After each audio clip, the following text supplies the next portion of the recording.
ہر دور کے لوگ ایسے ہی تھے، حتیٰ کہ نبی صلی اللہ علیہ وسلم کے دور تک، بلکہ آج بھی اور قیامت تک جب بھی خیر والے حق والے لوگوں کو دین کی طرف بلائیں گے تو لوگوں کی طرف سے اسی قسم کا رسپانس بھی ملے گا۔ پھر آیت 58 سے 60 قوم عاد پر اللہ تعالیٰ کا عذاب، آخر میں تو یہی ہوتا ہے وَلَمَّا جَاءَ أَمْرُنَا نَجَّيْنَا هُودًا وَالَّذِينَ آمَنُوا مَعَهُ بِرَحْمَةٍ مِنَّا وَنَجَّيْنَاهُم مِّنْ عَذَابٍ غَلِيظٍ، چاہے تھوڑے ہی کیوں نہ ہو لیکن حق والوں کو اللہ تعالیٰ ہر تکلیف سے بچا لیتا ہے، وہ کسی دور کے بھی عذاب ہوں، حالات ہوں، وبائیں ہوں، اللہ جس کو بچانا چاہے اللہ تعالیٰ کو کوئی روک نہیں سکتا۔ 61 سے 63 حضرت صالح علیہ السلام کی اپنی قوم کے ساتھ کشمکش پچھلے دو انبیاء کرام کی کشمکش کی طرح، وَإِلَىٰ ثَمُودَ أَخَاهُمْ صَالِحًا، اور نبی دیکھیے کہ ہمیشہ قوم کے اندر سے آتے ہیں، تبھی تو ان کے پرابلمز کو جانیں گے، ان کے مسائل کا حل ان کے پاس ہوگا۔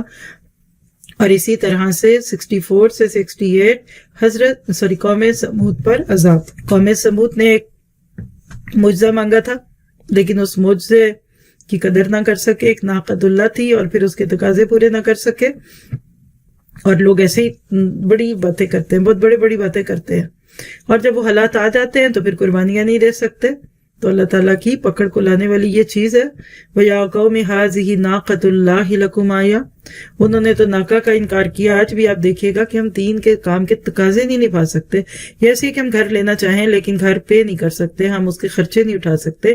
تو یاد رکھیں کہ حق کی بے قیمت ہوتی ہے، جب جہاں کہیں حق کا پودا لگے گا وہاں کے پہلے لوگوں کو قربانیاں دینی پڑیں گی، ہجرتیں کرنی پڑیں گی، محنتیں کرنی پڑیں گی۔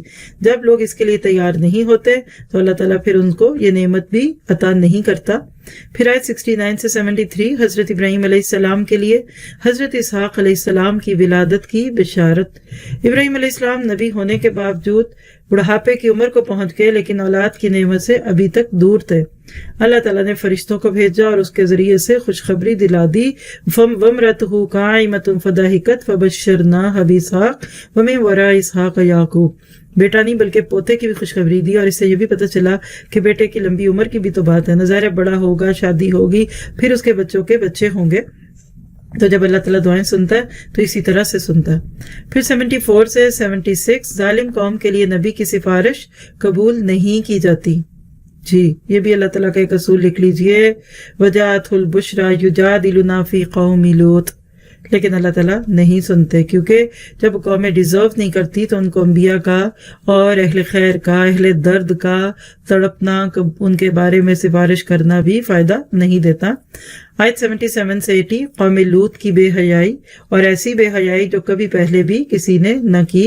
وَجَاءَهُ قَوْمُهُ يُهْرَعُونَ إِلَيْهِ وَمِن قَبْلُ كَانُوا يَعْمَلُونَ السَّيِّئَاتِ، غیر فطری، غیر اخلاقی، غیر مہذب کام جو جانوروں میں بھی نہیں ہوتا۔ آیت 84 سے 86 حضرت شعیب علیہ السلام کی دعوت، اور ہر نبی کی طرح ان کی دعوت بھی بالکل سیدھی سادی تھی، اور یہ قوم مالی امور میں کمی بیشی کا شکار تھی۔ وَإِلَىٰ مَدْيَنَ أَخَاهُمْ شُعَيْبًا، اور حضرت شعیب علیہ السلام کی دعوت بھی بہت سمپل تھی۔ قَالَ يَا قَوْمِ اعْبُدُوا اللَّهَ مَا لَكُم مِّنْ إِلَٰهٍ غَيْرُهُ وَلَا تَنقُصُوا الْمِكْيَالَ وَالْمِيزَانَ۔ کتنا پیارا انداز ہوتا تھا نبیوں کا، کوئی لچھے دار باتیں نہیں، کوئی جھوم جھوم کے گھوم گھوم کے بات کا انداز نہیں ہے، بلکہ بہت سمپل ٹو دی پوائنٹ بات، کیونکہ حق آپ ادھوری کہہ لیجئے کہ حق کو آپ لکنت والی زبان سے بھی ادا کریں گے اللہ تعالیٰ اس میں برکت دے گا۔ اس کے علاوہ ساب کے لاہ کے اور اس طرح کی باتیں کرتے کراتے جب لوگ اس طرح کے معاملات میں حق کو توڑ موڑ کے پیش کرتے ہیں، کچھ لوگوں کی خوشی، کچھ معاشرے کی باتیں، کچھ فلاں کو خوش کر دو، تو پھر اس کا نقصان کیا ہوتا ہے؟ لوگ تو خوش پھر بھی نہیں ہوتے لیکن پھر حق دب جاتا ہے اس طرح کے انداز کے اندر۔ تو ہمیشہ اللہ کی بات سیدھی کیجئے، لوگوں کے دلوں میں اترے نہ اترے، آپ کم از کم اپنی ذمہ داری ادا کر کے وہاں سے ہٹ جائیں گے۔ آیت 87 سے 93 حضرت شعیب علیہ السلام کی قوم کے ساتھ کشمکش۔ مالی معاملات میں دخل تو ویسے کسی کو اچھا نہیں لگتا، اس قوم کو یہ کہاں اچھا لگ سکتا تھا، اسی لیے کہنے لگے قالوا یا شعیب وصلاتک تامرک ان نترک ما یعبد آباؤنا، یعنی تیری نماز یہ حکم دیتی ہے کہ تو ہم پہ تنقید ہی کرتا رہے۔ یاد رکھیے جس نے بھی اصلاح کی کوشش کی لوگوں نے اس کو تانے دیے، اور تانوں میں بھی بہت بڑا تانا نماز روزے کا ہوتا ہے۔ 94 سے 95 قوم شعیب پر عذاب۔ اللہ تعالیٰ کی جب پکڑ آتی ہے تو پھر وہ بہت ہی شدید اور سخت قسم کی ہوتی ہے، اور اللہ تعالیٰ پھر اسی طرح پکڑتے ہیں کہ میں یاتی ہی عذاب یخزی ہی ومن ہوا کاذب وارتقب انی معکم رقیب۔ اس کے بعد موسیٰ علیہ السلام اور فرعون کا قصہ ہے 96 سے 99۔ آل فرعون کا برا انجام۔ وَلَقَدْ أَرْسَلْنَا مُوسَىٰ بِآيَاتِنَا وَسُلْطَانٍ مُبِينٍ إِلَىٰ فِرْعَوْنَ وَمَلَئِهِ، یعنی موسیٰ علیہ السلام کی نبوت کے 2 مراحل تھے۔ پہلا مرحلہ کیا تھا کہ فرعون کے چنگل سے اس دور کے مسلمانوں کو یعنی بنی اسرائیلیوں کو آزاد کروانا، اور اس کے لیے پہلے فرعون کو دعوت دی گئی۔ اس کے بعد آیت 100 سے 102 ہلاک ہونے والی قوموں کے انجام پر بصیرت افروز تبصرہ۔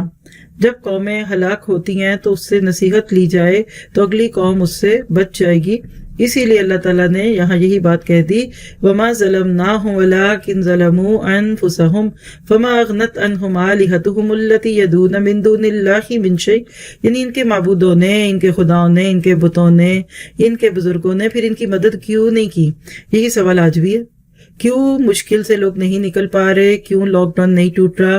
کیوں کرونا وائرس کا فتنہ نہیں ختم ہو رہا؟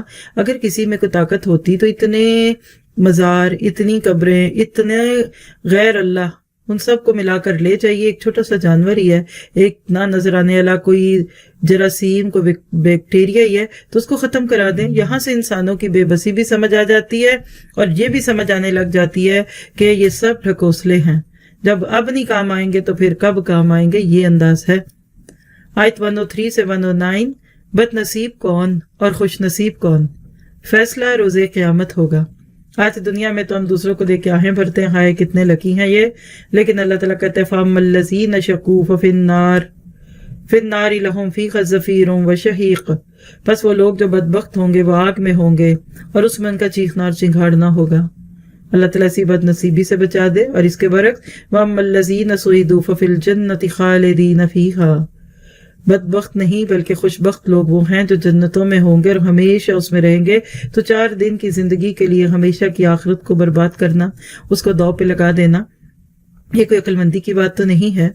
پھر آیت 110 سے 111 اللہ کے کلام سے ہر دور میں اختلاف کیا گیا، یعنی چونکہ حق کی چوٹ لوگوں کی خواہشوں پہ پڑتی ہے، لوگوں کے طرز زندگی پہ تنقید ہوتی ہے، تو لوگ اس کو پھر پسند نہیں کرتے۔ دل مان بھی جائے نا، وَإِنَّهُمْ لَفِي شَكٍّ مِّنْهُ مُرِيبٍ کی کیفیت پھر بھی رہتی ہے، وہ زبان سے انکار ہی کرتے رہیں گے چاہے ان کے دل مان بھی جائیں۔ آیت 112 سے 115 مشکل حالات میں اہل ایمان کے لیے ہدایات، فَاسْتَقِمْ كَمَا أُمِرْتَ وَمَنْ تَابَ مَعَكَ مَعَكَ وَلَا تَطْغَوْا إِنَّهُ بِمَا تَعْمَلُونَ بَصِيرٌ۔